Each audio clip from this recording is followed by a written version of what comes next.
perilaku perbuatan. Bagaimana kita tahu penyakit kita dari sifat ini, dari perilaku ini, dari perbuatan ini? Dari mana kita tahu? Bukan Islam namanya jika tidak mengajarkan solusi. Dalam agama kita ada solusi. Disebutkan bahwasanya man arafa nafsahu faqad arafa rabbahu. Barang siapa yang mengenali dirinya, maka niscaya dia akan mengenal Tuhannya. Allah berfirman dalam Al-Quran surat An-Nur ayat 35. Sudahkah kita pahami? Ternyata di dalam tubuh manusia itu ada 3 unsur alam. Yang pertama alam miskat, yang kedua alam misbah, yang ketiga alam al-jujajah. Alam miskat adalah alam jasad. Alam yang bisa dipelajari oleh ilmu medis. Ini alam miskat. Organ tubuh, alam jasad, ini alam miskat. Di dalam alam miskat ada satu alam lagi. Buka An-Nur ayat 35. Yang pertama lagi, yang kedua yaitu alam al-jujajah. Al-jujajah itu apa? Jiwa, akal, hati, dan ruh. Kemudian yang ketiga yaitu alam misbah. Alam misbah itu apa? Alam nurani. Jadi kita hidup itu tidak melulu hanya sebatas badan. Ternyata di dalam badan kita ada sesuatu yang menghidupkan. Yaitu ada jiwa, akal, hati, dan ruh kita. Dan jiwa, akal, hati, dan ruh kita tergantung daripada alam misbah kita. Yaitu alam nurani kita atau nur ilahi kita. Itu yang harus kita pahami. Ya, ketika di dalamnya rusak, semuanya akan ikut rusak. Ketika alam keduanya rusak, yang alam ketiganya pasti rusak. Ini yang harus kita pahami, teman-teman. Nah, maka disebutkan dalam sebuah kitab, manusia itu adalah miniatur daripada bumi. Manusia adalah miniatur daripada bumi. Apa yang ada di luar tubuh manusia, semuanya ada dalam diri manusia. Bahkan kitab ini sudah ditulis ribuan tahun yang lalu. Namun sangat disayangkan, kitab ini sebagiannya dicuri saat hancurnya Utsmani. Sehingga apa? Terciptalah ilmu yang namanya ilmu kedokteran atau ilmu medis. Sebelum adanya ilmu kedokteran, sebelum adanya ilmu medis, ilmu ini sudah diajarkan oleh ulama-ulama kita terdahulu dalam kitab-kitabnya. Salah satu kitabnya Asy-Syifa, kitab yang ditulis oleh Ibnu Sina. Dan salah satu kitabnya Tibbun Nabawi yang ditulis oleh Ibnu Qayyim Al-Jauziyah. Sumbernya semua dari kitab-kitab yang ditulis oleh ulama-ulama kita. Ulama-ulama hebat terdahulu sebelum adanya ilmu medis udah diajarkan cara mendiagnosa penyebab penyakit. Ingin tahu nggak? Cara mendiagnosa penyebab penyakit kita itu dari mana? Rasulullah bersabda dari dosa. Betul. Dosa yang mana? Dari sifat perilaku perbuatan. Dari sifat yang mana, perilaku yang mana, perbuatan yang mana? Ayo kita diagnosa penyakit itu dari sifat kita yang mana, perilaku kita yang mana, perbuatan kita yang mana. Bagaimana cara mendiagnosanya? Kita harus sadari dulu bahwasanya Allah ciptakan manusia sebagai satu khalifah fil ard. Kemudian Allah menitipkan amanah untuk diri kita. Apa amanah kita? Rahmatan lil alamin. Ini teman-teman. Ini yang harus kita perhatikan dulu. Manusia miniaturnya bumi. Apa yang orang lain apa yang Allah ciptakan di luar tubuh manusia, semuanya ada dalam diri manusia. Bahkan Allah berfirman dalam Al-Qur'an, ketika 2 lautan bertemu, ada dinding pembatas. Dalam tubuh kita pun ada sesuatu yang sebagai dinding pembatasnya. Disebutnya Pak, garis tubuh. Ketika Allah ciptakan binatang di luar tubuh manusia, di dalam tubuh manusia pun banyak binatang. Bahkan banyak manusia yang tidak percaya diri sebagai manusia, dia lebih bangga sebagai binatang.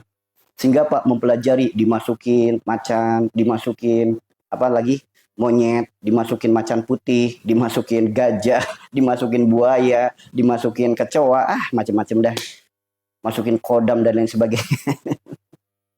Banyak kayak gitu. Banyak tidak percaya diri sebagai manusia.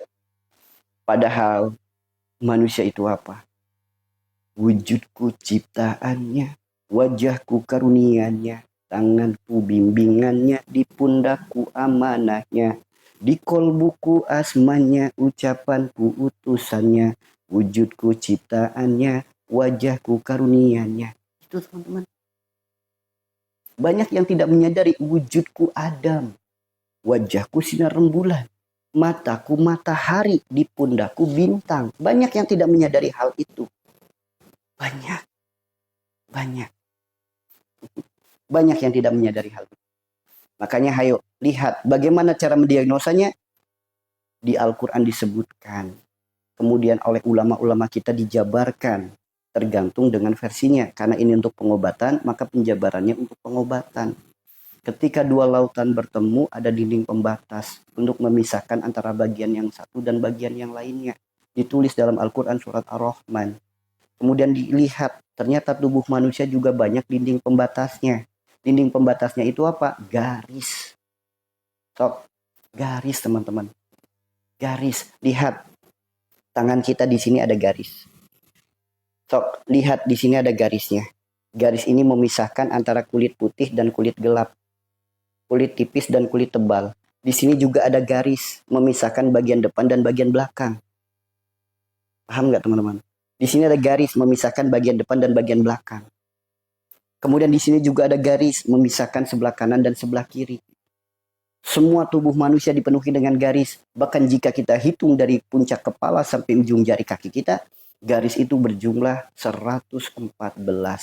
Sebagaimana 114 surat dalam Al-Quran. Sok, kita lihat telapak tangan kita aja. Penuh garis nggak? Garis semua isinya. Garis semua isinya. Jika kita hitung dari kelingking sampai ibu jari, berapa jumlahnya? 33. Sebagaimana 33 kalimat tasbih. Lihat telapak tangan kita ada garisnya? Ada. Lihat ini angka berapa? Angka 8. Ini berapa? 1. Ini berapa? Ini 1. Ini berapa? 8. 18, 81 jika dijumlah berapa? 99. Sebagaimana 99 Asmaul Husna. Apakah kebetulan? Enggak, teman-teman. Enggak. Bahkan tubuh manusia Allah ciptakan dengan hebatnya luar biasa. Dengan karunia yang sangat luar biasa. Di mana tubuh manusia mampu mengobati dirinya sendiri. Mampu menyembuhkan dirinya sendiri. Mampu memperbaiki dirinya sendiri. Bahkan jari telunjuk yang sering kita pakai untuk bersyahadat dipenuhi dengan garis. Di mana garis ini disebutnya garis tauhid. Bahkan sidik jari kita tidak ada satupun manusia yang sidik jarinya sama. Kita sentuh di garis yang ada dalam tubuh kita. Sok, penyakit apapun sembuh teman-teman atas izin Allah. Sok, jari telunjuk yang sering kita pakai untuk bersyahadat. Kita sentuh di garis-garis tubuh. Sakit kepala, berarti garisnya apa? Rambut dan kulit. Sentuh di situ. Disentuh di garis manapun bagian organ tubuh kita, sok apa yang jadi penyakitnya sembuh teman-teman. Sok seketika langsung berkurang rasa sakitnya, bahkan bisa menjadi perantara sembuh. Yuk kalau nggak percaya buktikan dulu teman-teman. Buktikan ya. Jadi buktikan itu bukan hanya melihat dan menonton, teman-teman juga mempraktekkan. Caranya bagaimana? Sok lihat. Yang sering sakit kepala, kelayangan, pusing, migrain, vertigo. Ini apa? Rambut. Ini kulit. Ya, rambut dan kulit ada garisnya. Pembatasnya ada, ini pembatasnya, ya. Pembatasnya ini. Kita sentuh dengan jari telunjuk kita. Kita ikuti garisnya sampai depan telinga. Begitu depan telinga, tutup lubang telinganya. Ucapkan innalillahi wa inna ilaihi rajiun, lalu tarik. Sok, praktekin. Satu kali gerakan seketika kepala dan pundak bagian ini langsung enteng, langsung ringan, bahkan keluar keringat hangat. Kalau nggak percaya, buktikan. Yuk, sebelum kita masuk kepada materi inti, yuk buktikan dulu tubuh manusia dipenuhi dengan garis. Garis dalam tubuh manusia itu bukan kebetulan. Ternyata garis ini memiliki manfaat sangat luar biasa untuk ilmu pengobatan. Sok, teman-teman praktekin dulu. Ya, praktekin dulu. Satu jari aja, jari telunjuk kita yang sering kita pakai untuk bersyahadat, kita tempelkan, ini garis, ini rambut. Apa ini rambut, ini kulit. Oke? Ini ya. Ikuti garisnya. Ikuti saja garisnya. Ikuti. Kemudian sampai depan telinga, ucapkan innalillahi wa inna ilaihi rajiun, tekan sampai rapat lubangnya, tarik. Sok. Langsung enteng kepalanya, langsung enteng pundaknya, bahkan keluar keringat hangat. Kalau tidak percaya, buktikan dulu teman-teman. Buktikan. Sok, udah dibuktikan belum? Langsung keringetan nggak? Langsung keluar keringat hangat nggak? Praktekin dulu, jangan dulu bertanya pakai penyakit yang lain. Praktekin dulu, supaya apa? Untuk membuktikan. Itulah adabnya dalam menuntut ilmu. Ketika ada sebuah materi, kita pahami. Ketika ada sebuah praktek, kita jalani. Kita belum memahami materinya, belum mempraktekannya, langsung bertanya dengan yang lain. Itu namanya tidak sabar. Itu namanya tidak sabar. Bahkan jika teman-teman pernah mondok mungkin ya, itu disebutnya su'ul adab. Bab ini belum selesai, nanya bab yang lain. Itu namanya su'ul adab. Kayak nggak boleh teman-teman. Yuk pelan-pelan kita belajar sedikit demi sedikit. So, udah dipraktekin belum? Udah dipraktekin belum? Udah dipraktekin? Ayo, ini jari telunjuk. Ya, ini jari telunjuk. Kemudian, ini garis rambut dan kulit. Nah ini garisnya nih, dari sini nih. Kan ada garisnya tuh, kelihatan tuh. Laki-laki perempuan sama ada garisnya semua. Nah, kita ikuti garisnya. Sampai depan telinga, tutup lubang telinganya, ucapkan innalillahi wa inna ilaihi rajiun. Tarik sampai daun telinganya kena. Ya. Kemudian satu lagi. Ini, ikuti garisnya saja. Tutup lubang telinganya ditutup. Nah, tarik daun telinganya. Innalillahi wa inna ilaihi rajiun. Sok seketika langsung enteng teman-teman. Langsung enteng bahkan keluar keringat hangat. Sok. Ya, ini bukti bahwasanya apa yang diajarkan oleh ulama-ulama kita terdahulu bukan tanpa dasar. Ada dasarnya, yaitu Al-Quran dan Sunnah Nabi kita. Semua dengan dasar, semua dengan ilmu. Bukan ilmu cocok logi, bukan ilmu ngawur, bukan ilmu asal-asalan. Semua ada dasarnya. Itulah kenapa Rasulullah berpesan di saat sekaratul maut, detik-detik Rasulullah berpisah dengan alam dunia, Rasulullah berwasiat, ummati, ummati. Apa wasiatnya? Berpegang teguhlah dengan Al-Quran dan Sunnah. Titik. Titik. Ya, itu yang harus kita pegang teguh. Paham di sini teman-teman? Nah ini baru satu jari. Kita baru satu buktikan di garis telinga. Ya, kita buktikan di garis telinga. Nah, sedangkan garis di dalam tubuh kita banyaknya luar biasa. Banyaknya luar biasa. Makanya inilah pentingnya man arafa nafsahu faqad arafa rabbahu. Nah, garis itu banyak sekali. Garis utama di mana? Garis utama itu adanya di leher. Pasti semua orang lehernya punya garis. Itu garis utama. Kenapa disebutnya garis utama? Inilah garis yang memisahkan antara alam dunia dan alam akhirat. Maksudnya apa? Antara hidup dan mati. Orang nggak punya garis di tangan, hilang tangannya, masih bisa hidup? Bisa. Orang nggak punya garis di kaki, hilang kakinya, masih bisa hidup? Bisa. Tapi orang punya garis di leher, hilang lehernya, bisa hidup nggak? Maka leher adalah garis utama, garis memisahkan antara alam dunia dan alam akhirat. Segala penyakit dari leher ke atas disebutnya penyakit wilayah dunia. Penyebabnya apa? Perkara dunia. Keinginan, harapan, angan-angan. Kecintaan berlebih, ketakutan berlebih, kekhawatiran berlebih, perkara dunia. Ini penyakit yang ada dari leher ke atas. Leher dari leher ke bawah disebutnya wilayah akhirat. Penyakit yang disebabkan karena perkara ibadah kita, karena sifat kita, karena ruhani kita. Ya. Kemudian tubuh kita dibagi lagi jadi dua. Ini ada garisnya. Memisahkan sebelah kanan dan sebelah kiri. Apapun penyakit dari ujung kepala sampai ujung kaki sebelah kanan. Penyakit yang disebutnya hablum minan nas, rahmatan lil alamin. Penyebabnya dari hubungan kita dengan manusia dan alam semesta. Kemudian jika ada penyakit dari leher, dari ujung kepala sampai ujung kaki sebelah kiri, itu penyakit yang disebabkan karena apa? Hablum minallah. Hubungan kita dengan Allah, yaitu perkara dosa. Yuk, sekarang kita lihat dulu nih, penyakitnya di bagian tubuh yang mana? Kita lihat dulu penyakit kita di bagian tubuh yang mana? Itulah cara untuk kita mengetahui. Ya. Itulah cara untuk kita mengetahui. Saya ambil contoh ya. Saya ambil contoh itu penyakit stroke. Secara medis, stroke itu disebabkan karena apa? Karena adanya sumbatan pada saraf otak. Jika sumbatannya otak kiri, stroke-nya sebelah kanan. Jika sumbatannya otak kanan, stroke-nya sebelah kiri. Pelajaran kelas 4 SD. Otak kanan menggerakkan organ tubuh sebelah kiri, otak kiri menggerakkan organ tubuh sebelah kanan. Ya, secara medis orang stroke itu apa? Tangan dan kaki berkurang fungsinya. Saya ambil contoh, orang stroke sebelah kanan, tangan dan kaki berkurang fungsinya. Bahkan tangan dan kakinya ada yang sampai lumpuh. Secara medis penyebabnya adanya sumbatan pada saraf otak kiri. Yuk, tangan dan kaki itu wilayah di atas leher apa di bawah leher? Wilayah dunia apa wilayah akhirat? Sok, tangan dan kaki itu wilayah dunia apa wilayah akhirat? Di atas leher apa di bawah leher? Sok, teman-teman jawab dulu. Supaya Pak materi ini benar-benar teman-teman pahami. Supaya bukan hanya sebagai tontonan atau pendengaran saja, namun jadi wawasan dan bisa jadi ilmu. Ya, tangan dan kaki wilayah di bawah leher, disebutnya wilayah akhirat. Jika stroke-nya sebelah kanan, itu hablum minan nas.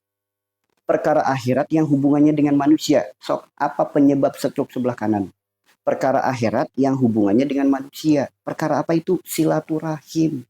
Sok, lihat orang yang sedang stroke sebelah kanan. Siapapun Anda yang punya stroke sebelah kanan, renungkan, ingat-ingat kembali dengan siapa Anda memutus silaturahim.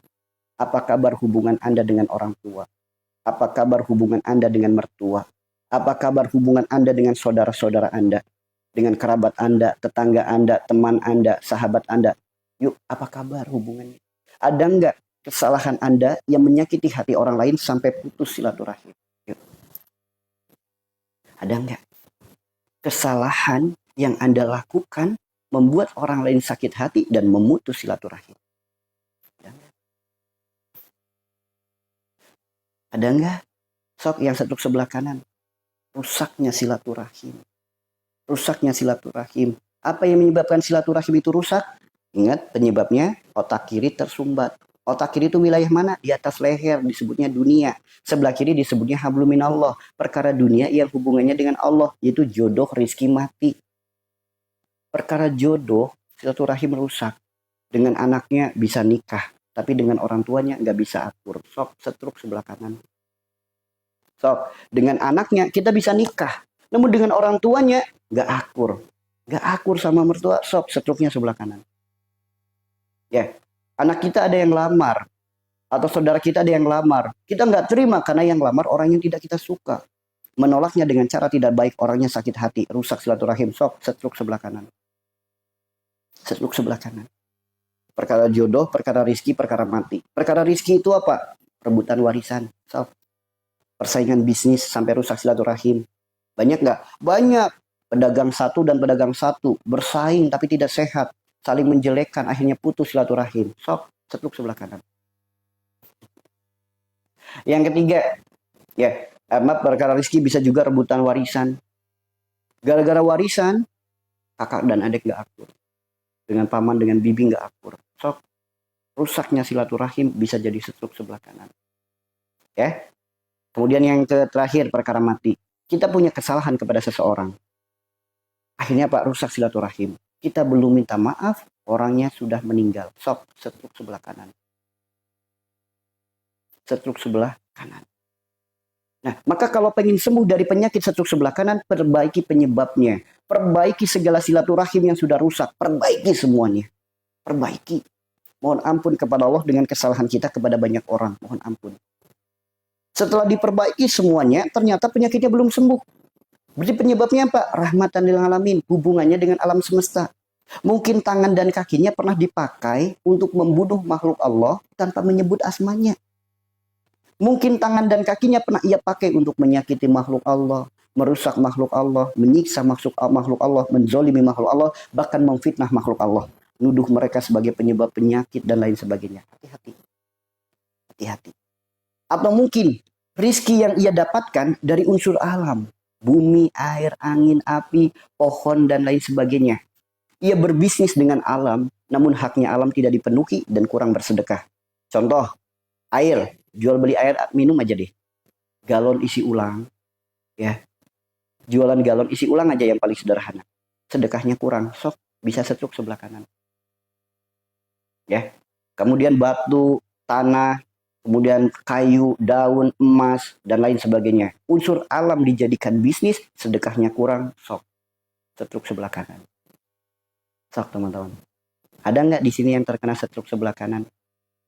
Ada nggak di sini yang terkena setruk sebelah kanan? Ada nggak teman-teman? Kemudian, bagaimana dengan setruk sebelah kiri? Tangan dan kaki berkurang fungsinya. Bahkan ada yang sampai lumpuh. Penyebabnya, otak kanan tersumbat.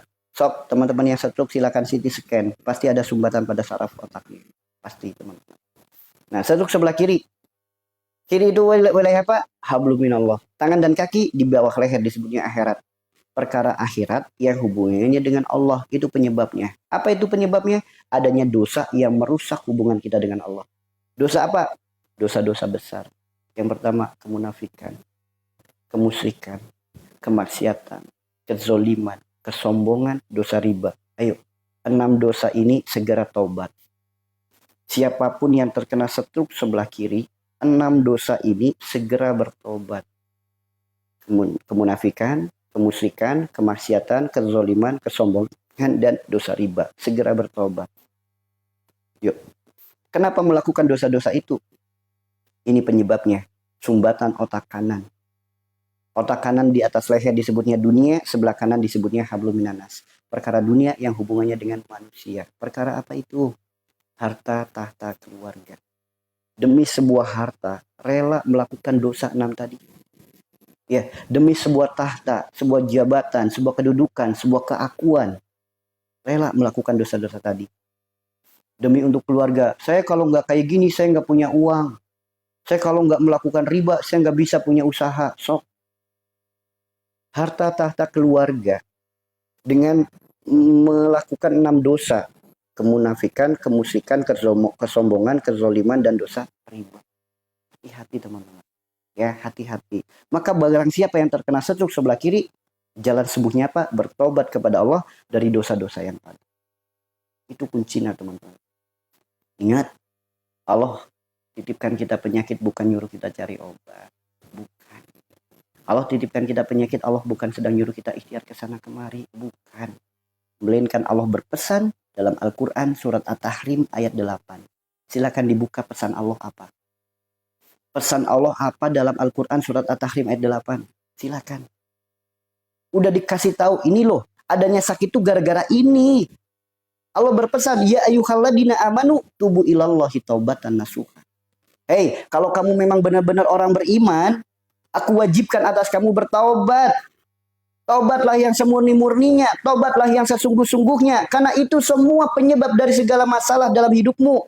Adanya sakit, sulit, sempit, sedih, sengsara, menderita, apapun itu penyebabnya adalah dosa kita. Maka Allah berpesan suruh taubat. Suruh taubat. Karena boleh jadi kita terlalu jauh. Ada kesalahan yang terus kita lakukan, istighfarnya jarang. Ada dosa yang kita perbuat, taubatnya nggak pernah. Allah maha kasih, maha sayang. Allah tahu akhirat kita akan seperti apa. Jika kita masih tetap seperti ini, keburukan-keburukan kita akan menjadi keburukan untuk akhirat kita. Sedangkan Allah maha kasih, maha sayang. Allah nggak pengen kita mengalami keburukan di akhirat. Maka selagi kesempatan hidup masih ada, kesempatan beramal masih ada, kesempatan berbuat baik masih ada, datanglah teguran-teguran supaya eling, supaya sadar, supaya waras, supaya diperbaiki. Ditegur nggak pernah diperbaiki, ditegur nggak pernah eling, maka mau sampai kapanpun datang terus teguran, sehingga penyakit tidak sembuh-sembuh, bertahun-tahun penyakitnya nggak sembuh, masalah terus datang silih berganti, cobaan hidup terus bertubi-tubi. Kenapa? Ditegur 1 kali nggak sadar, ditegur 2 kali nggak sadar, ditegur 3 kali nggak sadar. Apakah harus sebagaimana yang Allah firmankan dalam Al-Quran? Ketika manusia yang sudah mati, mereka ingin hidup kembali. Untuk apa? Untuk melakukan kebaikan, untuk beramal. Apakah nunggu mati baru kita sadar? Renungkan teman-teman. Apakah nunggu mati baru sadar? Ternyata sakitku gara-gara dosaku. Ternyata masalahku gara-gara dosaku. Apakah nunggu mati dulu baru kita sadar? Yuk, sing eling. Hidup cuma sekali. Ini Allah, ini kita. Allah adalah sumbernya cahaya. Jika kita mendekat pada cahaya, maka bayang-bayang akan ngikutin. Namun kalau kita kejarnya dunia, kita kejarnya bayang-bayang, kita meninggalkan Allah, semakin jauh dan semakin tertinggal. Ayo, jangan sampai rugi yuk. Jangan sampai. Nah, itu ya. Lantas bagaimana solusi sembuh bagi teman-teman yang terkena penyakit stroke? Kalau bicara pakai data, itu enak. Karena zaman sekarang banyak orang yang, kritis dalam mengkritik. Gitu.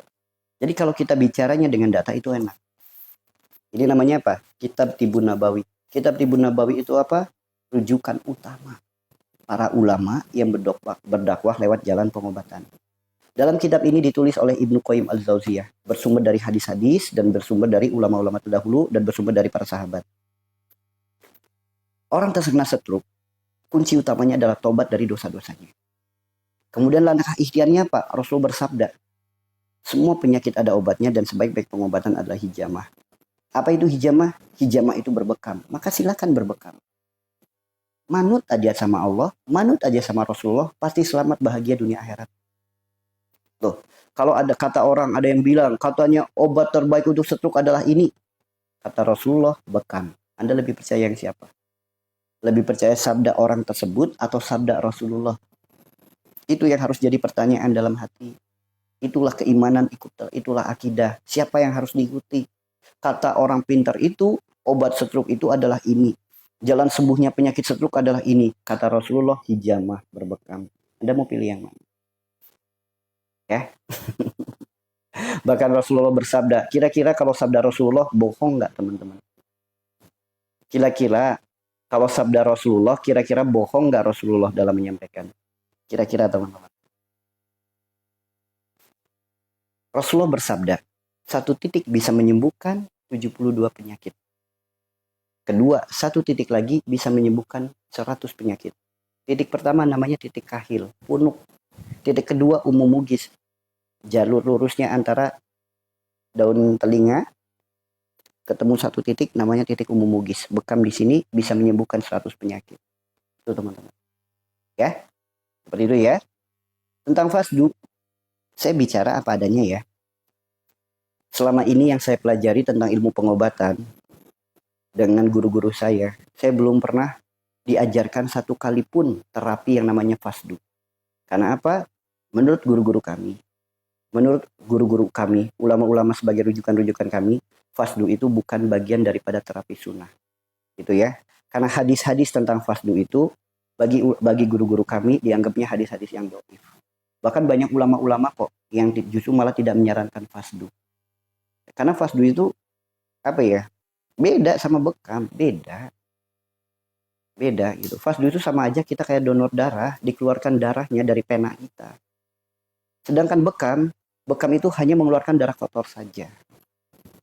Fasdu itu apa? Mungkin teman-teman pernah melihat ada orang ditusuk pakai jarum impus, nanti darahnya biarkan mengalir sampai 1 gelas. Pernah ada yang melihat kayak gitu? Itu namanya fasdu. Bagi para terapis fasdu, menganggap fasdu itu terapi sunnah. Silahkan beranggapan terapi sunnah. Namun bagi yang kami mempelajari tentang pengobatan dengan guru-guru kami, tidak ada satupun guru yang saya ikuti, guru yang saya menimba ilmu, yang mengajarkan fasdu. Itu tidak ada. Karena apa?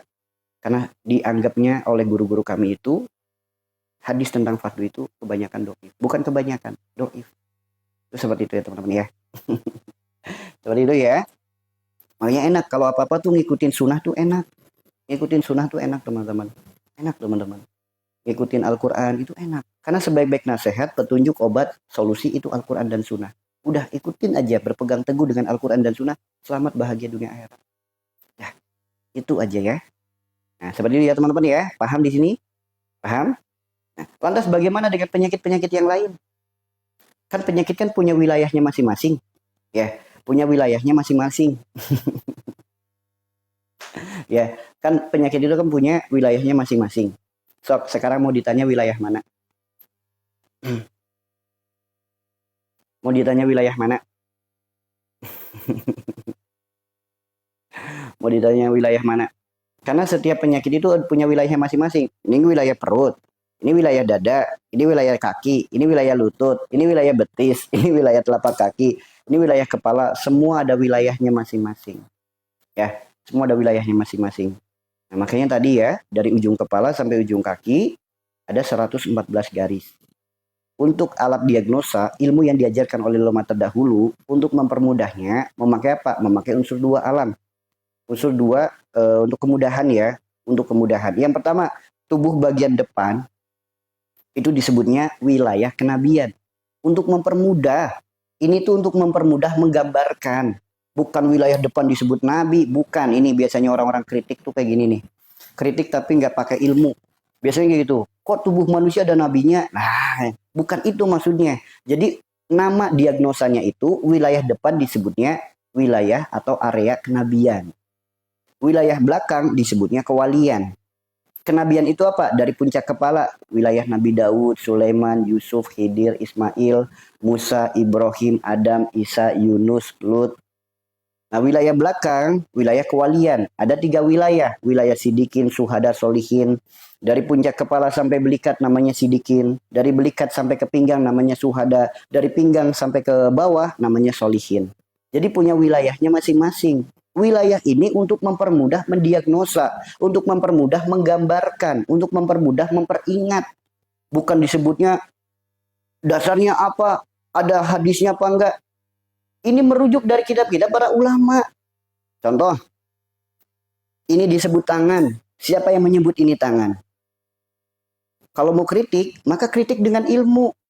Nah, begitupun ulama untuk menggambarkan wilayah ini disebutnya ini wilayah kenabian.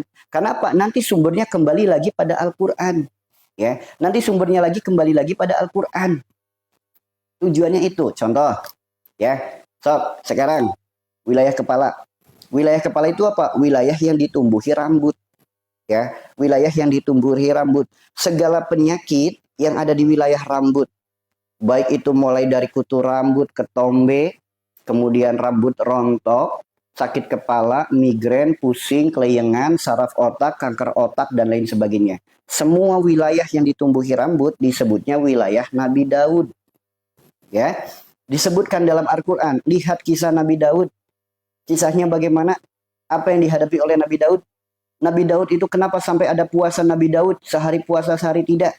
Apa yang menyebabkan Nabi Daud berpuasa seperti itu? Berawal dari apa? Berawal dari dosa.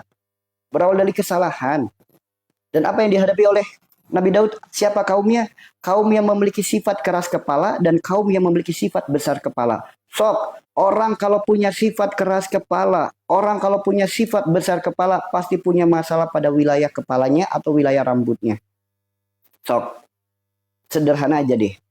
Anak kecil, keras kepala. Sok, dinasehatin ngeyel, dinasehatin ngeles. Sok, kutu rambutnya gimana? Sok, yang punya kutu rambut aja deh, kita nggak usah bicara saraf-saraf otak dulu deh. Penyakit yang sederhana dulu deh, rambut rontok. Sok, yang punya masalah rambut rontok, keras kepala nggak sifatnya? Besar kepala nggak sifatnya? Kita nggak usah bicara dulu tentang sumbatan saraf otak, tumor otak, dan lain sebagainya, epilepsi, dan lain sebagainya. Udah, hal yang sederhana deh, rambut rontok aja. Sok, yang rambutnya rontok, ada sifat keras kepalanya nggak? Ngeyel mulu dikasih tahu tuh. Ngeyel. Kenapa? Keras kepala itu bagaikan lalat. Dikasih tahu bunga lebih wangi daripada sampah, dia tetap memilih sampah. Dikasih nasihat apapun, ya, dikasih nasihat apapun dia ngeyel. Merasa diri lebih baik, lebih benar, dan lain sebagainya. Ngeyel. Keras kepala orangnya. Ya, seperti itu ya. Kemudian, apa namanya? Besar kepala itu sombong. Sok.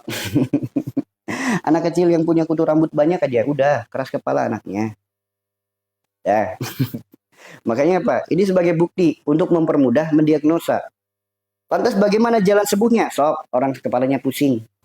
Ada di sini yang kepalanya sering sakit, kenapa? Punya sifat keras kepala. Dikasih tahu ngeyel. Ada masalah itu bukan untuk dipikirkan. Ada masalah itu untuk zikir kepada Allah, ingat kepada Allah. Kita itu diperintahkan bukan memikirkan masalah. Kenapa? Otak kita punya kapasitas. Kalau otak ini hanya dipakai untuk berpikir, lama-kelamaan otak kita error. Sehingga Pak muncul penyakit asam lambung dan lain sebagainya. Ya, orang ketika ia menyadari masalahku tidak akan pernah selesai jika tidak ada campur tangan Allah di dalamnya.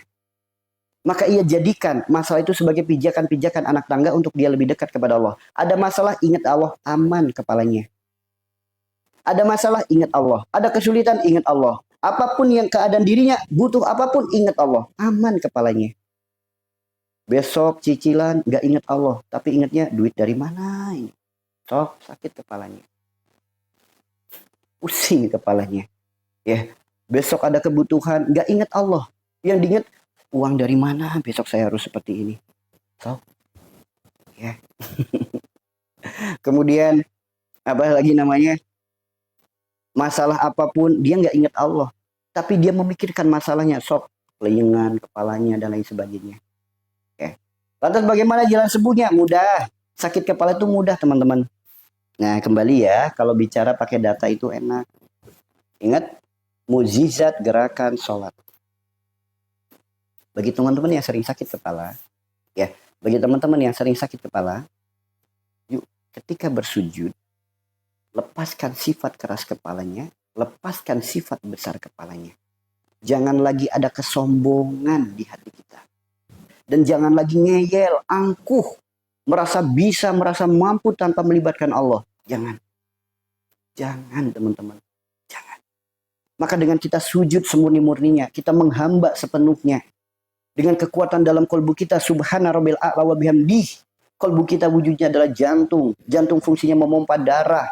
Dengan kolbu menyebut kalimat tasbih subhana rabbil a'la wa bihamdi, maka jantung kita berdetak. Detaknya jantung kita mengalirkan darah, darah yang membawa energi zikir. Maka dengan power of zikir, segala apapun organ tubuh teraliri darah yang berzikir, segala apapun penyakitnya pasti sembuh. Termasuk apa? Ketika kita merendahkan kepala kita, kita sentuh kening kita ke lantai, ke sejadah. Di saat itulah tertekan oleh darah yang berzikir, maka segala apapun penyakit kepala sembuh. Bukan hanya sakit kepala, migrain, vertigo, kelengan, bukan. Yang membuat kita pusing dengan keadaan hidup sembuh. Karena Allah sendiri yang berfirman, ala bidzikrillah tatmainul qulub. Segala apapun yang menjadi pusing kepala kita, pusing angsuran, pusing cicilan, pusing debt collector, pusing mikirin pasangan, pusing mikirin anak, segala apapun yang membuat kita pusing, sembuh. Itu kalau kita mendekat kepada Allah. Ya. Dari sini paham teman-teman? Dari sini paham belum? Mudah-mudahan bahasa ini mudah dimengerti ya. Mudah-mudahan bahasa ini mudah dimengerti. Jalan sembuhnya mudah. Mudah sekali, orang pusing itu jalan sembuhnya mudah. Ya, kalau pusingnya migrain, kelengan, vertigo, itu mudah. Caranya bagaimana? Tadi ya, jari telunjuk kita tempelkan di rambut antar rambut dan kulit. Ikuti garisnya, usap, depan telinga tekan, innalillahi wa inna ilaihi rajiun, tarik. Begitupun telinga satunya lagi. Ikuti garisnya, ucap innalillahi wa inna ilaihi rajiun, tarik. Sok berkurang fungsinya, buktikan. Mau migrain kek, mau vertigo kek, buktikan. Ya, cuma ini terapi. Terapi ini untuk menyembuhkan penyakit jasadnya saja, efek jasadnya saja. Sedangkan kalau pusing mikir cicilan, pusing mikir angsuran, di terapi kayak gini ribuan kali juga nggak sembuh. Namun sembuhnya apa? Ala bidzikrillah tatmainul qulub. Paham di sini? Ya, jadi harus bisa membedakan nih, mana penyakit jasmani, mana penyakit rohani. Kalau penyakit kita murni penyakit jasmani, mudah sembuhnya. Yang sulit itu penyakit rohani. Kenapa? Surga bagi yang mau, kata Allah. Karena banyak orang yang nggak mau melakukan ketaatan.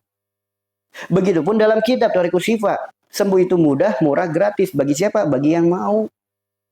Maka kita harus sadar, kita sering bilang sehat lahir batin. Berarti ada sakit lahir, ada sakit batin. Kenapa lahirnya mulu yang diobatin, yang dipikirkan? Kenapa perkara rohani tidak kita pikirkan? Ini yang jadi masalah, teman-teman. Ya, ini yang jadi masalah. Paham di sini? Paham? Lantas di bawah rambut, yaitu wilayah mata. Wilayah mata disebutnya wilayah Nabi Sulaiman. Mata dan telinga itu disebutnya wilayah Nabi Sulaiman. Lihat kisah Nabi Sulaiman dalam Al-Quran.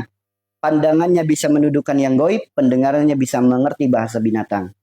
Nabi Sulaiman adalah salah satu nabi yang Allah titipkan hikmah, bijaksana. Bahkan saking bijaksananya tidak mau membunuh semut. Sok. Saking bijaksananya Nabi Sulaiman nggak mau nginjek semut. Tuh teman-teman. Sedangkan ketika ada di antara kita tidak bijaksana dengan apa yang dilihat, tidak bijaksana dengan apa yang didengar, sok pasti punya masalah pada mata dan telinganya. Melihat sesuatu punya sudut pandang sendiri tapi tidak bijaksana. Sok. Punya mata minus, plus, silinders, dan lain sebagainya. Mendengar sesuatu dari seseorang, mendengar kabar berita, sikapnya tidak bijaksana. Sok punya masalah pada telinganya. Mata disebutkan dalam hadis Rasulullah, ciri-ciri Yajud dan Majud. Ciri-cirinya apa? Memiliki mata yang sipit. Bukan bentuk mata yang sipit ya teman-teman ya. Ciri-ciri Yajud dan Majud itu memiliki mata yang sipit. Bukan bentuk mata sipit. Mata sipit itu apa? Simbol daripada kejahatan. Sok teman-teman kalau lihat sinetron. Sok. Orang yang berperan sebagai antagonis. Kalau lagi mau melancarkan kejahatannya gimana? Tunggu saja pembalasanku. Disipitin matanya. Jadi ciri-ciri Yajud dan Majud memiliki mata sipit itu bukan orang Cina. Bukan teman-teman. Namun orang yang punya rencana-rencana buruk. Orang yang punya rencana-rencana jahat. So, kita punya niatan tidak baik saja. Langsung kabur matanya. Langsung blur matanya. Ya. So, teman-teman. Barakallah dari Usman. So, ketika kita punya rencana tidak baik aja, langsung blur matanya. Langsung berkurang pandangannya. So, kalau nggak percaya buktikan teman-teman. Tidak bijak dengan melihat apa yang dilihat. Contoh, melihat berita di TikTok. Weh, berita tentang politik. Nggak bijak menyikapinya, sok. Langsung muncul perih lah, mata berair lah. Kalau nggak percaya buktikan teman-teman. Ada sedikit saja yang tidak bijak. Ya, ada sedikit saja yang tidak bijak dengan apa yang kita lihat, sok jadi masalah pada matanya. Begitupun pendengaran. Dan lihat, apa penyebab penyakit mata? Orang yang memiliki mata jahat. Yang suka bermain mata. Contoh, Ya, lihat, misal ada orang suka bermain mata. Ayolah Pak, ayo. Udah, damai aja, damai, salam tempel, misal. Ayolah, tanda tangan, bermain mata, licik. Orang yang punya sifat licik, sok punya penyakit pada mata dan pelikannya. Ya, bahkan kita pernah melihat, ini bukan membuka aib ya, kita pernah melihat ada orang dengan sifat liciknya, merasa dirinya tampan, merasa suaranya bagus, ketika nyanyi matanya disipit-sipitin. Kalian luar biasa. Sok, berapa perempuan jadi korban? Yuk. Dari sini paham teman-teman? Dari sini paham? Ya, ya dari sini paham. Jadi penyebab penyakit mata berawal dari apa? Kurang bijaksana dengan apa yang dilihat. Penyebab penyakit telinga kurang bijaksana dengan apa yang didengar. Paham di sini? Ya. Ya. Orang yang memiliki penyakit mata, orang yang memiliki rencana buruk, jahat matanya, sipit. Sebagaimana orang-orang antagonis di sinetron. Tunggu saja. So, orang yang punya rencana buruk. Kemudian orang yang suka bermain mata, orang yang suka licik demi tujuan nafsunya, demi tujuan keinginannya, demi tujuan dirinya. Ya. Sampai kemarin ya, contoh ya dulu ya, bukan kemarin dulu. Merasa memiliki wajah tampan, merasa memiliki suara bagus, kalau nyanyi disipit-sipitin, ada apa denganmu? Sok, berapa perempuan jadi korban? Paham ya di sini teman-teman? Ya. Jadi orang kalau punya penyakit mata, punya penyakit telinga, bagaimana jalan sembuhnya? Yang pertama, mohon ampun kepada Allah atas ketidakbijaksanaan dengan apa yang dilihat dan dengan apa yang didengar. Mungkin memiliki rencana-rencana buruk, rencana-rencana tidak baik. Pernah. So, mohon ampun kepada Allah. Dah. Yang ketiga, bagaimana jalan sembuhnya? Bicara dengan data itu enak. Yuk, sebagaimana mukjizat gerakan sholat. Orang yang memiliki penyakit mata, yang pertama, ketika lagi sujud, ikutilah sujud sebagaimana Rasulullah bersujud. Dituliskan dalam kitab Syama'il Muhammadiyah. Bagaimana Rasulullah ketika bersujud? Membuka matanya. Bukan menutup matanya. Jadi kalau kita sujud, buka mata kita. Apa yang kita lihat? Satu titik tempat kita sujud. Baik itu lantai, baik itu sejadah. Lihat satu titik, jangan berkedip. Nah, karena di saat itu, kornea mata kita membesar dan mengecil. Mereka merefresh. Memperbaiki dirinya sendiri. Itu hebatnya organ tubuh manusia. Sebagaimana teman-teman melihat ayam, melihat burung, matanya membesar dan mengecil, hitam-hitamnya. Begitupun manusia. Ketika melihat satu titik dengan jarak tertentu, jarak yang sudah Allah desain, berapa panjang jaraknya tergantung ukuran hidung masing-masing. Yang ukuran hidungnya mancung ke dalam, ya jaraknya segitu. Yang mancungnya ke depan, ya jaraknya segitu. Sudah didesain oleh Allah dengan maha kesempurnaannya. Oke? Paham di sini? Jadi kita sentuh kening kita sentuh hidung kita, berapapun jarak itu, itulah jarak terapi mata kita. Maka dengan kita membuka mata tanpa kita berkedip di saat kita bersujud, kornea kita membesar dan mengecil, di saat itulah mereka memperbaiki dirinya sendiri. Memperbaiki saraf-sarafnya dan lain sebagainya. Itu teman-teman. Ya. Jadi orang kalau punya mata minus, silinders, mata rabun, bukan mata kabur ya. Mata nggak pernah kabur di sini terus. Mata rabun dan lain sebagainya. Sob. Kalau lagi sujud, jangan merem. Buka mata, fokus dengan satu titik. Itu yang pertama. Yang kedua, bagaimana jangan terapinya? Mudah, jari telunjuk yang sering kita pakai untuk bersyahadat, ya, atau jari telunjuk yang ada sidik jari. Yuk, kita sentuh di sini. Kita ikuti tengkoraknya nih, lubang matanya. Sedikit ditekan bola matanya, nanti seperti ada buih-buihnya. Kemudian arahkan ke telinga, tekan lubangnya, ucapkan innalillahi wa inna ilaihi rajiun, lalu tarik. Sok. Nanti matanya berkaca-kaca. Setelah berkaca-kaca langsung jernih. Sok, praktekin teman-teman. Nanti matanya berkaca-kaca. Setelah berkaca-kaca, matanya langsung jernih. Sok, praktekin. Ya. Karena dengan kekuatan kita bersujud, dalam kolbu kita mengucap kalimat Subhana Rabbil A'la wa bihamdih. Jantung kita berdetak, memompa darah. Darah itu membawa gelombang zikir dengan kekuatan power of zikir. Segala organ tubuh yang teraliri darah zikir, sembuh penyakitnya. Termasuk saraf-saraf pada mata. Kemudian yang ketiga, bagaimana jalan sembuhnya? Diajarkan oleh Rasulullah dengan hal yang paling mudah yang sering kita lakukan, sering kita alami. Dengan cara apa? Ketika sedang nguap, tutup mulutnya. Sebagaimana Rasulullah mengajarkan. Nguap itu tutup mulut. Bukan buka mulut, ditutup mulutnya. Bukan gini. Bukan. Mingkem.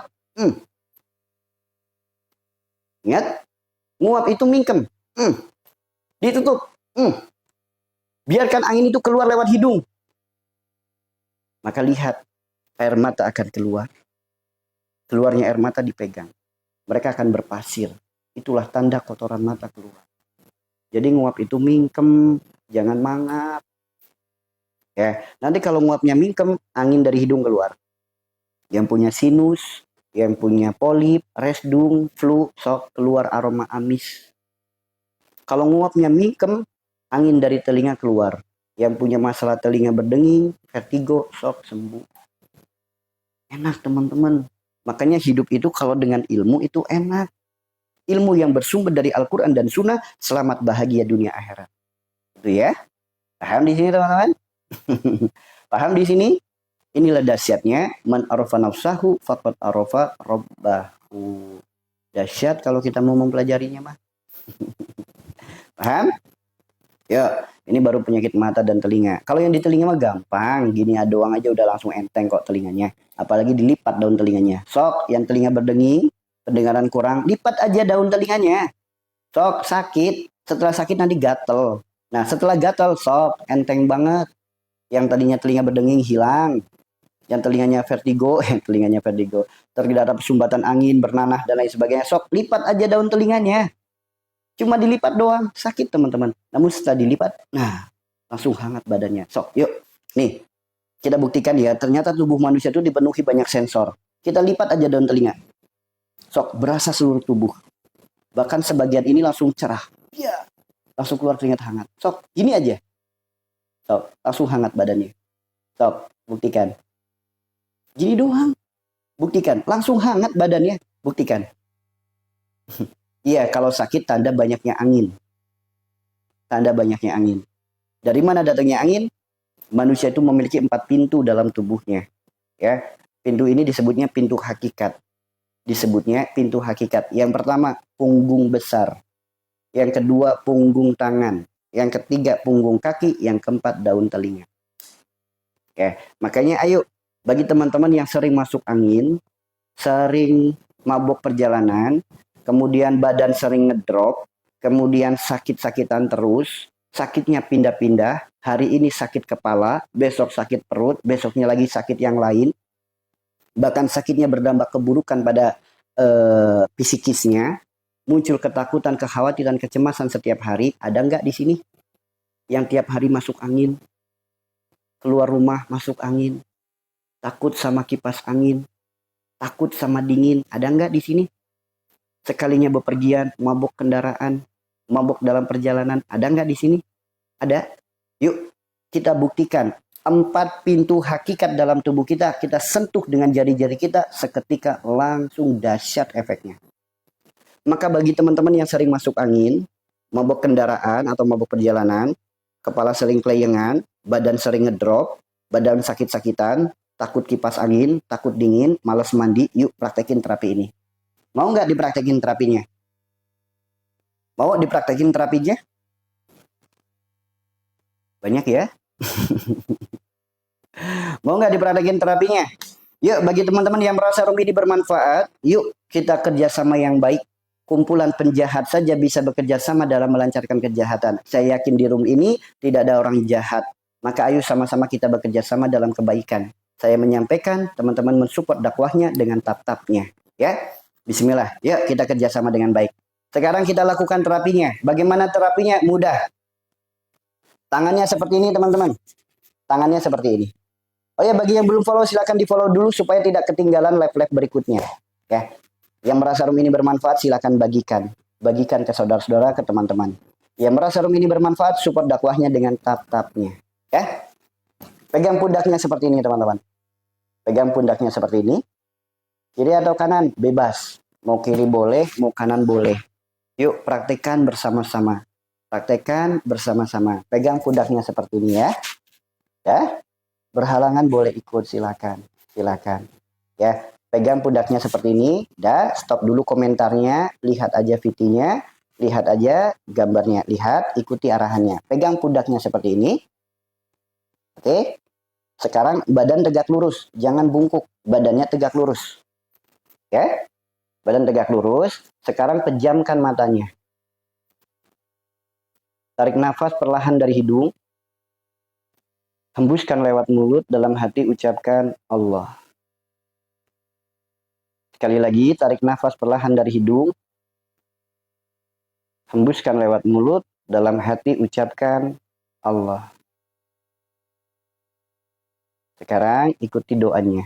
Bismillahirrahmanirrahim. Ya Allah, hamba memohon kepadamu, sempurnakanlah seluruh jiwa yang mengharap doa kepada hamba. Innalillahi wa inna ilaihi rajiun. Sekarang teman-teman tarik nafas yang panjang 1 kali. Tahan nafasnya, baca Al-Fatihah dalam hati, tahan nafas, mulut tetap diam. Selesai Al-Fatihah, hembuskan nafasnya lewat mulut, lalu buka mata. Lalu pencet pundaknya seperti ini dan tarik. Pencet pundaknya, tarik. Pencet pundaknya, tarik. Begitupun yang pundak sebelahnya, pencet, tarik. Pencet, tarik. Ya. Lalu tengkuk lehernya. Teguk lehernya, pencet, tarik. Dah. Sekarang lipat daun telinganya. Dilipat seperti ini. Dah. Jangan kaget kalau sakit dan gatal, jangan kaget. Gak apa-apa, paksain. Dah. Sekarang cubit-cubit punggung tangannya, dicubit-cubit. Dah. Sampai ke pergelangan. Cubit-cubit aja. Sampai ke lengan. Cubit-cubit agak banyak, agak kencang dikit. Sampai berasa kayak perih gitu. Kemudian sampai ke lengan. Sampai ke tangan sini boleh. Kemudian punggung satu laginya. Punggung tangan satu lagi. Cubit-cubit seperti ini. Oke. Kemudian pergelangannya. Pergelangannya. Cubit-cubit yang banyak. Agak keras ya. Sehingga rasanya agak perih gitu. Sampai ke lengan. Sampai ke atas juga boleh.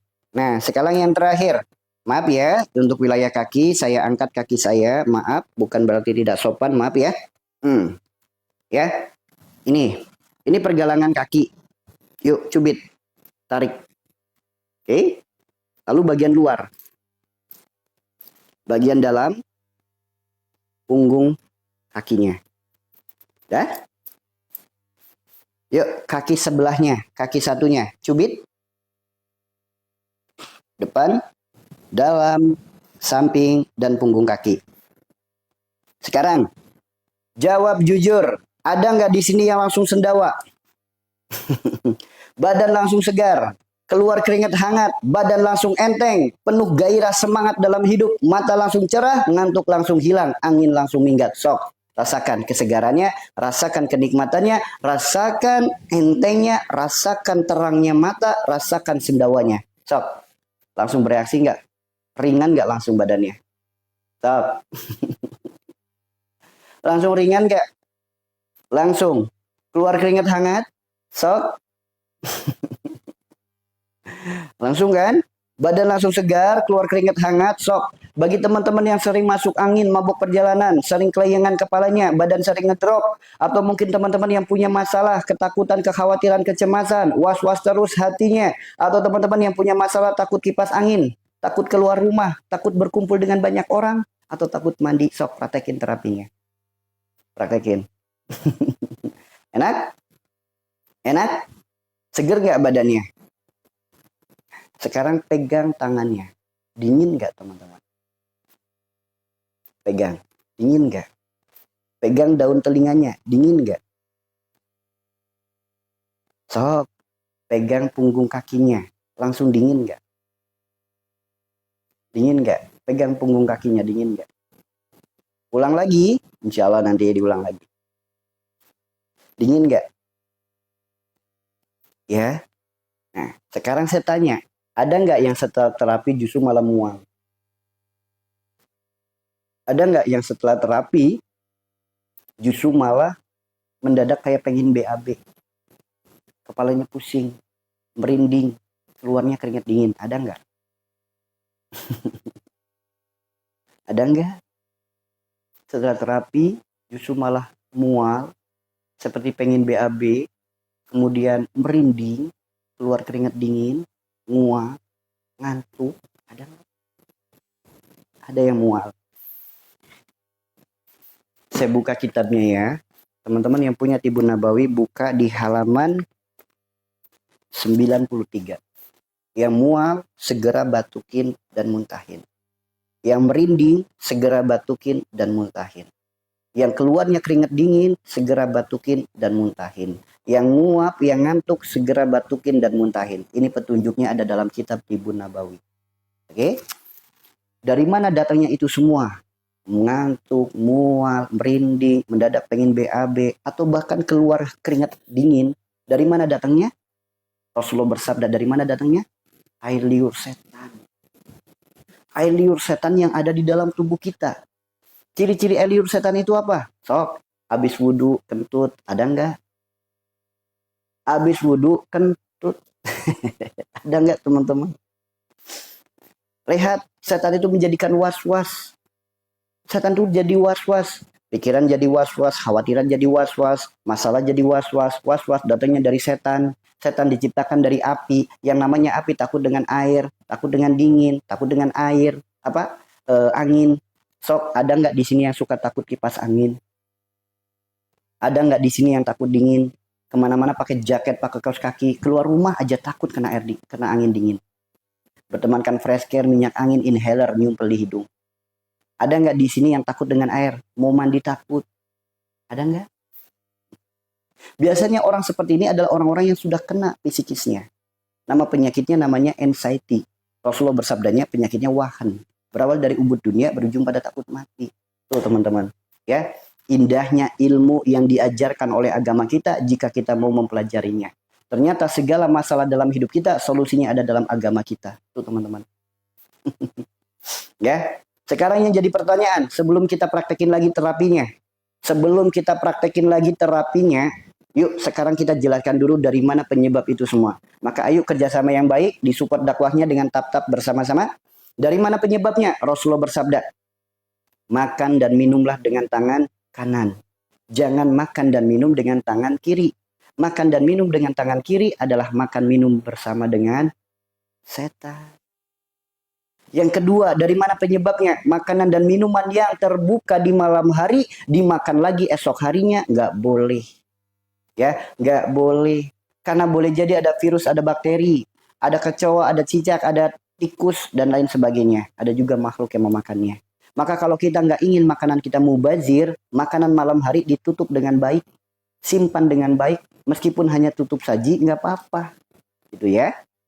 Kemudian yang ketiga, dari mana penyebabnya? Makanan dan minuman yang memiliki nama buruk. Bakso setan, mie setan, ya. Kemudian nasi goreng gila, es pocong, dan lain sebagainya. Cabai setan tuh nggak ada, adanya cabai rawit. Paham di sini teman-teman? Yuk, kita praktekkan lagi. Ya, kita praktekin lagi terapinya bagi teman-teman yang baru bergabung. Jangan lupa di follow akunnya supaya tidak ketinggalan live-live berikutnya, materi-materi selanjutnya. Ya, kita praktekin lagi. Ya, kita praktekin lagi terapinya. Ya, kita praktekin lagi terapinya. Sekarang pegang pundaknya seperti ini. Ya, pegang pundaknya seperti ini. Pegang pundaknya. Ya. Badan tegak lurus. Sekarang pejamkan matanya. Tarik nafas perlahan dari hidung. Hembuskan nafasnya lewat mulut, dalam hati ucapkan Allah. Sekarang tarik nafas perlahan dari hidung. Hembuskan lewat mulut, dalam hati ucapkan Allah. Sekarang ikuti doanya. Bismillahirrahmanirrahim. Ya Allah, hamba memohon kepadamu, sempurnakanlah seluruh jiwa yang mengharap doa kepada hamba. Inna lillahi wa inna ilaihi rajiun. Sekarang tarik nafas yang panjang satu kali. Tahan nafasnya, baca Al-Fatihah dalam hati, tetap tahan nafas dan mulut tetap diam. Selesai Al-Fatihah, hembuskan nafasnya lewat mulut, lalu buka matanya. Sekarang pencet pundaknya, tarik. Dalam hati innalillahi wa inna ilaihi rajiun ya. pundak satu lagi, 3 kali aja minimal ya. Kemudian tengkuk lehernya seperti ini ya. Kemudian lipat daun telinganya, cubit-cubit punggung tangannya ya, dicubit-cubit punggung tangannya, pergelangan tangannya dicubit-cubit sampai ke lengan. Oke, ke atas juga boleh, agak keras nyubitnya ya. Satu lagi, punggung satunya cubit-cubit, pergelangannya juga, lengannya juga sampai ke atas. Dah? Yuk, sekarang yang di kaki. Maaf, saya angkat kakinya. Teman-teman gak usah ikut diangkat ya. Jangan ikut-ikutan diangkat. Saya aja yang diangkat. Cubit punggung kakinya atau pergelangan kaki. Ini ya, dari depan dulu. Tarik, cubit, tarik. Lalu bagian dalam. Lalu bagian luar. Ya, sekarang punggung kakinya. Udah. Yuk, sekarang kaki satunya lagi. Kaki satunya lagi. Bagian depan. Bagian dalam. Lalu punggung kakinya. Sok, punggung kakinya. Udah. Sok, sekarang dalam hitungan 1, 2, 3. Sok, teman-teman nikmati sendawa, keringat hangat, badan segar, ngantuk hilang, badan jadi enteng, pandangan langsung cerah. Sok, nikmati. Ya, langsung sendawa nggak teman-teman? Langsung sendawa nggak? Ya, langsung sendawa nggak? Praktekin, praktekin. Nikmat nggak badannya? Seger nggak badannya? Enteng nggak badannya? Enteng teman-teman, enteng banget badannya. Enteng banget. Sok, lakukan rutin bagi teman-teman yang sering masuk angin. Lakukan rutin bagi teman-teman yang suka mabok perjalanan. Sok, udah banyak yang testimoni yang biasanya mabok perjalanan, udah nggak mabok perjalanan lagi. Praktekin aja. Kalau lagi ngerasa nggak enak badan, praktekin. Kalau merasa lagi nggak baik-baik saja badannya, praktekin. Ya, enteng ya, enteng badannya ya. Tuh ya, hanya dengan 10 jari. Bagaimana jika 10 jari ini kita gabung dengan telapak tangan? Oh, terapi yang dahsyatnya luar biasa. Iya. Ada satu terapi lagi. Kalau rutin sehari seberapa kali, nggak usah dihitung berapa kalinya. Sebutuhnya kita. Kalau kita lagi merasa nggak enak badan, segera langsung praktekkan. Gitu ya. Kalau lagi ngerasa nggak enak badan, langsung praktekin. Kalau lagi ngerasa nggak baik-baik saja di tubuhnya, praktekin. Ya, iya. Kalau di telinga nanti gatel. Ya, kenapa gatel? Itu tanda syarafnya aktif kembali. Karena orang yang kalau telinganya terlalu kaku, ya, telinganya terlalu kaku, orangnya jadi gampang masuk angin. Ya, orangnya jadi gampang vertigo. Sok orang vertigo, wah keras banget sininya. Orang yang sering sakit kepala, lipat aja daun telinganya, sakit banget. Ya, paham di sini? Dahsyat nggak teman-teman? Dahsyat nggak? Ya, dahsyat nggak? Doanya, ya Allah, hamba memohon kepadamu, sempurnakanlah seluruh jiwa yang mengharap doa kepada hamba. Ya, sederhana, mudah, murah, gratis. Ternyata tubuh kita mampu menyembuhkan dirinya sendiri. Ternyata tubuh kita mampu menyembuhkan dirinya sendiri. Tuh, sebagaimana yang disebutkan dalam kitab-kitab pengobatan. Ya. Ya, praktekin, terapi ini dipraktekin. Ya, praktekin. Namanya terapi angin. Bagi baru yang bergabung, bisa lihat terapinya di profil saya. Klik di situ nanti ada video-video saya tentang terapi angin. Atau mungkin teman-teman bisa cari di pencarian, tulis aja terapi angin. Nah, nanti di situ ada tuh video-video saya yang menjelaskan tentang terapi angin. Ya, itu dahsyatnya luar biasa. Nah, ada satu terapi lagi. Di mana terapi ini kita menggabungkan antara jari dan telapak tangan. Ya, jari dan telapak tangan. Di mana terapi ini disebutkan dalam kitab Thariqus Syifa, terapi sebagai jalan untuk mengeluarkan segala yang kotor, segala yang buruk, segala yang tidak baik, segala yang mengganggu, segala asbab sakit, segala penyakit, bahkan gangguan goib. Nah, ini ada satu terapi lagi yang lebih dahsyat dari terapi angin. Kita tadi sudah mempraktekkan terapi angin efeknya dahsyat banget. Nah, ternyata ada yang lebih dahsyat lagi dari terapi angin. Ya, ada yang lebih dahsyat lagi dari terapi angin. Nah, terapi yang ini untuk mengeluarkan segala yang kotor, segala yang buruk, segala yang tidak baik, segala yang mengganggu, segala asbab sakit, segala penyakit, bahkan gangguan goib. Dan terapi yang ini juga bisa sebagai ikhtiar untuk diri kita, menyempurnakan kembali struktur jaringan tulang kita, sendi-sendi kita, syaraf-syaraf kita, seluruh organ dalam tubuh kita. Jadi yang punya patah tulang, punya stroke, punya rematik, asam urat, pengapuran, radang sendi, atau mungkin punya saraf kejepit, sok ikhtiarkan juga. Karena yang sudah mempraktekkan ribuan teman-teman, yang sudah membuktikan ribuan, mungkin puluhan ribu orang. Mau nggak terapinya? Terapi jari tadi dahsyat. Dengan 10 jari tadi dahsyat. Nah sekarang ada yang lebih bagus lagi terapinya. Dengan jari dan dengan telapak tangan. Itu memiliki manfaat yang sangat luar biasa. Yang pertama untuk mengeluarkan segala yang kotor. Segala yang kotor itu apa? Ada dua, kotoran syariat dan kotoran hakikat. Kotoran syariat itu seperti daki, belek, kupil, ketombe. Itu kotoran syariat. Ya, yang kelihatan mata. Sedangkan kotoran hakikat nggak kelihatan mata. Ya. Kemudian segala yang kotor yang kedua, segala yang buruk. Segala yang buruk itu apa? Keburukan-keburukan dalam diri kita yang berdampak buruk pada diri kita. Contoh, habis makan, tidur. Buruk nggak? Buruk. Sehingga berdampak keburukan, kolesterol. Maka penyakit kolesterol juga sembuh. Sifat-sifat buruk yang ada dalam diri kita melahirkan keburukan. Ya, orang yang sifatnya suka marah-marah, darah tinggi, sok. Bisa jadi perantara sembuhnya. Orang yang sifatnya baperan, gampang tersinggung, suka ngebatin, gampang sedih, gampang nangis, sok, darah rendah. Maka terapi ini pun bisa dilakukan. Atau orang yang suka serakah, sifatnya serakah. Sehingga Pak muncul gatal-gatal dalam tubuh, sok praktekin. Atau mungkin orang yang setiap hari itu banyak pikiran, kekhawatiran, kecemasan, ketakutan. Sehingga muncul penyakit asam lambung, sok praktekin. Yang kotor, yang buruk, yang tiga, yang tidak baik. Yang tidak baik itu apa?